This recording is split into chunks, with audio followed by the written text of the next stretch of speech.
जो वेरिएबल्स हमारे वहां पे यूज होंगे उनसे रिलेटेड अकाउंट्स हम पहले पढ़ लेते हैं, फिर हम इन्वेस्टिंग एक्टिविटी के फॉर्मेट पे आएंगे और फिर सीधा सॉल्व करना शुरू करते हैं। ठीक है, कुछ कुछ चीजें जो हमारे पास यहाँ पे दी जाती है उसको हम पढ़ेंगे। जैसे कि टैक्स का ट्रीटमेंट। टैक्स अभी तक आपने प्रोविजन फॉर टैक्स के नाम से पढ़ा है, राइट। प्रोविजन फॉर टैक्स अभी तक जो के अंदर किया है वहां पे आपको एक वैल्यू दे रखी थी। कुछ क्वेश्चंस ऐसे थे जहां पे टैक्स की सिर्फ एक ही वैल्यू दे रखी थी, प्रोविजन फॉर टैक्स, राइट, सिर्फ एक वैल्यू थी। कुछ क्वेश्चंस ऐसे थे जहां पे प्रीवियस ईयर का भी टैक्स दे रखा था, प्रोविजन फॉर टैक्स में प्रीवियस ईयर की भी वैल्यू थी और करंट ईयर की भी वैल्यू थी। ठीक है, और ऐसे ही अब आगे कुछ क्वेश्चंस आएंगे जहां पे tax paid during the year इस तरह का, या provision made during the year, इस तरह से करके एक और प्रोविजन की वैल्यू आपको मिलेगी। तो हम टैक्स यूज कहाँ पे करते हैं? सबसे पहले तो टैक्स का ट्रीटमेंट हम कहाँ पे करते हैं? ऑपरेटिंग एक्टिविटी को सॉल्व करने के लिए यूज करते हैं, राइट। कहाँ कहाँ पे करते हैं? फर्स्ट पॉइंट कहाँ पे रहता है? जब हम net profit before tax and extra ordinary item calculate कर रहे होते हैं, उस टाइम पे हमें करंट ईयर का टैक्स प्रोविजन प्लस करना होता है। प्लस करते हो ना उसको, right.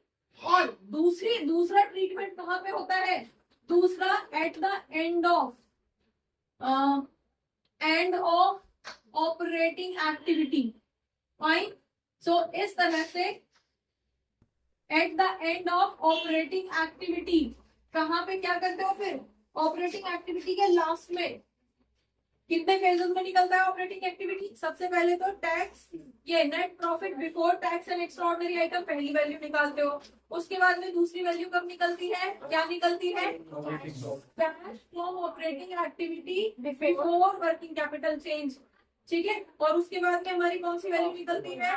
Net means cash from operating activity after working capital change. And then उसके बाद में ये टैक्स, एक्स्ट्राऑर्डिनरी आइटम, इन सब की एडजस्टमेंट करने के बाद हमारे पास फाइनली निकल के आता है cash from operating activity, finally, right. यहाँ पे समझ में आ गया?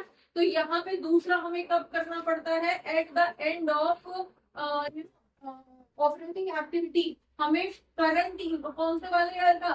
प्रीवियस ईयर का टैक्स जो है वो माइनस करना पड़ता है, टैक्स प्रोविजन। यही तो दो ट्रीटमेंट होते हैं टैक्स के, राइट। तो अब हम यहाँ पे उन्हीं सारी दो जगह हमें प्लेस करना ही करना है, एक तो नेट प्रॉफिट निकालते टाइम और दूसरा ऑपरेटिंग एक्टिविटी के एंड में।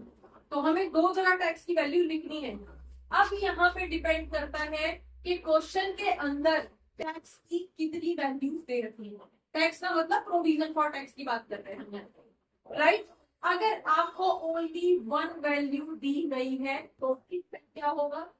सेकेंड, अगर आपको टू वैल्यूज दी गई है, to values of provision for tax, मतलब कि करंट ईयर की वैल्यू, प्रीवियस ईयर की वैल्यू, राइट।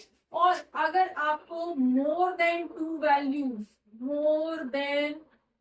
वैल्यूज दी गई है तो उस टाइम पे ट्रीटमेंट क्या होगा वो आपको बताना। अभी तक जितने भी क्वेश्चंस के अंदर सिर्फ एक वैल्यू दे रखी थी, कुछ क्वेश्चंस आए थे ना जहाँ पे सिर्फ टैक्स की एक ही वैल्यू दे रखी थी, प्रोविजन फॉर टैक्स, उसमें आपने क्या किया था? वैल्यू तो दोनों जगह प्लेस होनी है, प्रॉफिट निकालते टाइम भी और ऑपरेटिंग एक्टिविटी के एंड में भी, दोनों जगह टैक्स की वैल्यू आनी है। तो आपने क्या किया था? उसी सेम वैल्यू को दोनों जगह दी। जब नेट प्रॉफिट निकाल रहे थे before tax and extra ordinary item, वहां पे आपने उसको प्लस किया था, और ऑपरेटिंग एक्टिविटी के एंड में आपने उसी सेम वैल्यू को माइनस कर दिया। वही एक ही वैल्यू है, ठीक है। तो उसी को आपने प्रॉफिट निकालते टाइम प्लस किया था, और ये माना जाएगा कि ये जो वैल्यू थी, ये जो प्रोविजन था, बिगिनिंग में हमने ये प्रोविजन बनाया था कि हम इतना टैक्स पे करेंगे, और लास्ट में जो प्रोविजन बनाया था उसका पेमेंट कर दिया आपने। वही सेम वैल्यू, कोई वैल्यू चेंज नहीं हो रही, कोई वेरिएशन नहीं आया। तो वही आपने ऊपर प्लस कर दिया और नीचे लाके माइनस कर दिया, सेम वैल्यू दोनों जगह रखना है। ऐसा नहीं है कि ऊपर प्लस कर दे तो छोड़ दो, ठीक है। क्लियर हो गया? चलिए दूसरी तरफ अगर 2 वैल्यूज दी गई हैं तो 2 वैल्यूज कौन सी वाली होगी, एक करंट ईयर की होगी और एक प्रीवियस ईयर की होगी, राइट। तो जो करंट ईयर का था उसको आप कहाँ प्लस करोगे, ऐड करोगे कहाँ पे, नेट प्रॉफिट निकालते टाइम ऊपर, डन। और जो प्रीवियस ईयर की वैल्यू है उसको आप नीचे ऑपरेटिंग एक्टिविटीज में लास्ट में आगे माइनस करोगे, उसको क्या माना जाएगा, टैक्स पेड माना जाएगा। समझ में आ गया, पिछले साल का प्रोविजन था, इसका मतलब उसकी पेमेंट हो चुकी है, राइट, क्लियर है। थर्ड आपके पास आता है कि अगर मोर देन 2 वैल्यूज दे रखी हैं और मोर देन 2 वैल्यूज के अंदर हम बात कर प्रोविजन फॉर टैक्स ओनली, ठीक है, only provision for tax, right. अगर टैक्स के रिफंड से रिलेटेड कोई वैल्यू दे रखी है, पानी अगर टैक्स रिफंड करके अगर कोई वैल्यू दी गई है तो वो अलग है, उसको हम यहाँ पे काउंट नहीं करेंगे। टैक्स रिफंड एक जगह पे प्लस होता है, कहाँ, जब नेट प्रॉफिट माइनस होता है, सॉरी कब, जब नेट प्रॉफिट हम कैलकुलेट करते हैं, net profit before tax and extraordinary item, वहां पे ऊपर इनकम के तौर क्या कर दिया था, रिवर्स कर दिया था, माइनस कर दिया था, माइनस करते हैं और नीचे लाके उसको बाद में एक्स्ट्राऑर्डिनरी आइटम ट्रीट करके उसको हम जो है रिवर्स कर देंगे, ठीक है। तो वो एक अलग चीज है, उसका उसकी काउंटिंग यहाँ पे नहीं है। बहुत कई बार जो है बच्चे जो है कंफ्यूज रहते हैं कि ये भी तो टैक्स ही है, राइट, ये भी तो टैक्स की वैल्यू है, मोर देन 2 वैल्यूज टैक्स की है। तो रिफंड एक अलग चीज है, उसको आप एक्चुअली में वो एक्स्ट्रा ऑर्डिनरी आइटम नहीं है, लेकिन आप मान के चलो वो एक्स्ट्रा ऑर्डिनरी आइटम है, उसको अलग रखना है, उसको इस स्कीम में मिक्स नहीं करना है, ठीक है, क्लियर हो गया। रिफंड कब आता है, हमेशा तो आता नहीं है, हमेशा तो आप रिफंड का मतलब क्या है कि आपने ज्यादा टैक्स पे कर दिया, जो एक्स्ट्रा था गवर्नमेंट ने वो वापस कर दिया, तो ऐसा होता तो नहीं है, फाइन। कभी हो जाता है वन सवाइल तो उसको एक्स्ट्रा ऑर्डिनरी मान के साइड में रखो, उसको इन टैक्स में मत माइंड करो, एडजस्ट ना प्लस ना माइनस, जो उसका फॉर्मेट है उसी फॉर्मेट में जहां पे वो प्लस होता है, जब नेट प्रॉफिट निकाल रहे हो तो माइनस होगा और नीचे आके वो प्लस होगा, उसको अलग रखना है, समझ में आ गया। तो यहाँ पे हम किसकी बात कर रहे हैं, वैल्यूज जो हम बात कर रहे हैं, ये वैल्यूज क्या है, ये सिर्फ प्रोविजन फॉर टैक्स है, ठीक है, टैक्स रिफंड नहीं करिए, राइट। अब यहाँ पे आपको 3 वैल्यूज दी गई हैं, कौन कौन सी, एक तो करंट ईयर की वैल्यू दे रखी है, दूसरी प्रीवियस ईयर की वैल्यू दे रखी है, और एक और नेक्स्ट आपको दे रखा है ड्यूरिंग द ईयर, इस तरह से करके, मतलब एक तो ओपनिंग में ही थी करंट ईयर प्रोविजन की वैल्यू, दूसरी प्रीवियस ईयर की पहले से चली आ रही है, और एक ड्यूरिंग द ईयर में एक और इंफॉर्मेशन दे दी कि और प्रोविजन बनाए, समझ में आया। तो इसके लिए अब हमें बनाना पड़ेगा टैक्स का अकाउंट, टैक्स अकाउंट आप यहाँ पे बनाओगे जिसको टैक्स लेजर बोलते, समझ में आ गया। टैक्स प्रोविजन, प्रोविजन है तो प्रोविजन क्या होती है, एसेट या लायबिलिटी, क्या होता है प्रोविजन, लायबिलिटी होती है, पक्का, किसी को कोई कंफ्यूजन इसमें, कोई है जिसको कंफ्यूजन हो, पक्का ना, लायबिलिटी होती है, ठीक है, रिजर्व एंड प्रोविजन लायबिलिटी होती है, राइट। तो लायबिलिटी किस साइड से स्टार्ट करूंगी, इधर से या इधर से, कहाँ आएगा ओपनिंग बैलेंस, ये टू साइड है और ये बाय साइड है, कहाँ से स्टार्ट करूं, बाय या टू, टू वाला कौन है भाई, टू से एसेट स्टार्ट होते हैं, लेफ्ट साइड से एसेट स्टार्ट होते हैं, बाय साइड से लायबिलिटी स्टार्ट होती है, ठीक है। तो यहाँ पे जो ओपनिंग बैलेंस रहेगा, अब बता दो जरा, ये प्रीवियस वाला क्या है, ये तो ओपनिंग वैल्यू बन जाएगी, ओपनिंग बैलेंस, और ये कौन सा है, ये क्लोजिंग बैलेंस बनेगा, राइट। और ड्यूरिंग द ईयर जो बनाई है वो आपको दे दी गई है, ठीक है। तो अब बता दो जरा, यहाँ पे क्या रहेगा, बाय क्या लिख दूं, opening balance, opening balance, right. तो आप ओपनिंग बैलेंस यहाँ पर लिखोगे, समझ में आ गया। क्लोजिंग कहाँ पे लिखोगे, टू क्लोजिंग बैलेंस या बैलेंस सीडी, ठीक है, आप उसकी वैल्यू यहाँ पे लिखोगे, ओपनिंग क्लोजिंग तो क्वेश्चन में दे रखी है, राइट। और एक ड्यूरिंग द ईयर करके वैल्यू बना रखा है, provision made during the year. Sentence को बहुत अच्छे से समझ लेना, provision made during the year. तो इसका मतलब क्या है, ओपनिंग में एक और वैल्यू आई है, एडिशनल आया है, राइट। तो आप यहाँ पे क्या लिखोगे, by provision made during the year, ठीक है, by provision during the year. Clear है भाई, ड्यूरिंग द ईयर आपने एक और बना लिया, ठीक है जी। यहां तक किसी को कोई इशू, जहां ओपनिंग लिखते हो उसी साइड में ड्यूरिंग द ईयर वाली वैल्यू आती है। ये तो हमेशा से ही कैलकुलेट कर रहे हो, ओपनिंग बैलेंस में परचेज ड्यूरिंग द ईयर जो भी आपने किया वो उधर ही आता है। या फिर एडिशनल कैपिटल की बात कर लो, कैपिटल समझ लो कि शुरू में कैपिटल इतना लगाया और एडिशनल कैपिटल आया, तो वो एक ही साइड तो आएंगे ना सारे। डन, कोई कंफ्यूजन किसी तरह की, डन। अब यहां से आप टोटल करोगे, ठीक है, इसको माइनस करोगे तो यहां वाली वैल्यू निकल के आएगी, जिसको हम नाम देंगे टू टैक्स पेड। यहां से टैक्स पेड की वैल्यू निकल गई,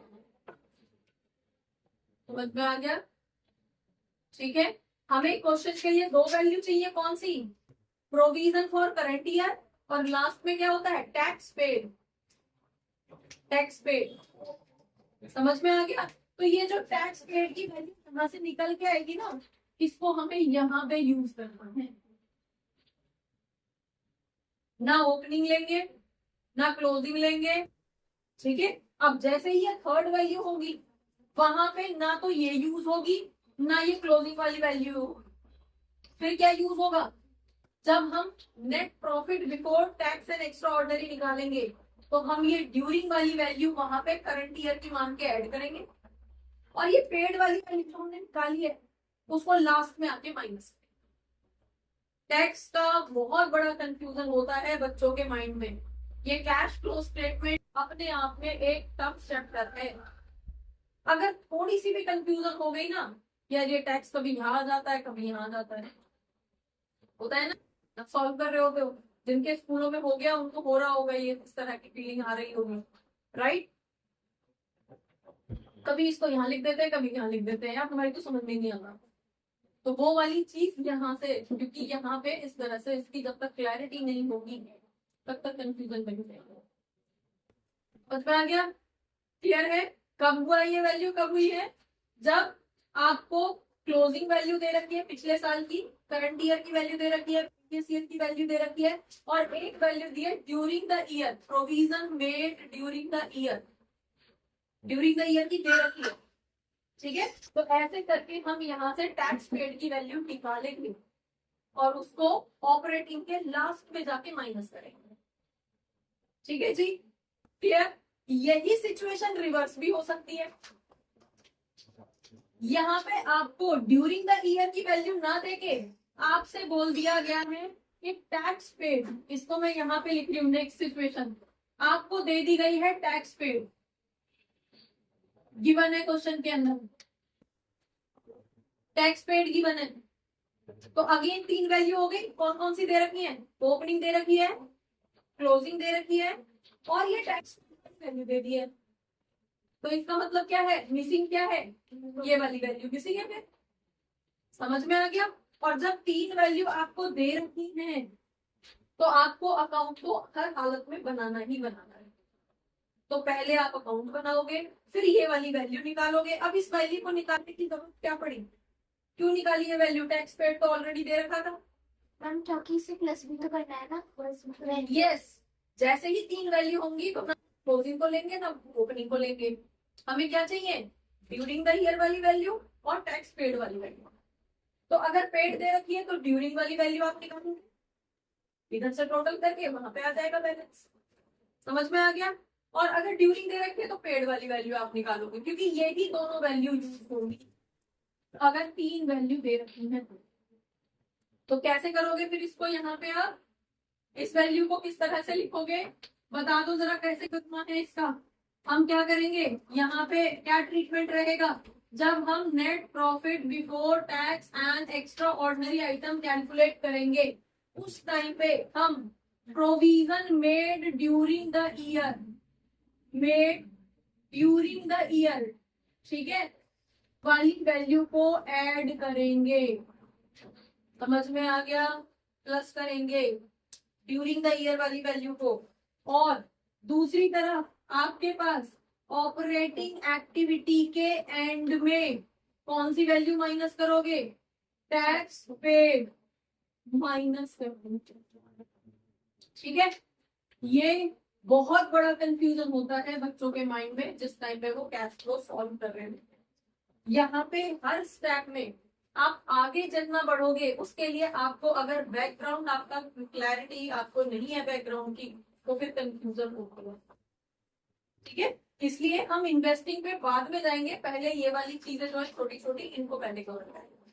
समझ आया या नहीं बच्चों? होपफुली बहुत सारे डाउट्स इस क्लास से रिलेटेड, इस टॉपिक से रिलेटेड आपके क्लियर हुए होंगे इस क्लास को देखने के बाद में। अगर रियली आपके कुछ डाउट्स आपको ये क्लास अच्छी लगी है तो आप इसको लाइक करिए, सब्सक्राइब करिए और अपने फ्रेंड्स के साथ शेयर करिए। Thank you for watching, keep watching, don't forget to share, keep sharing.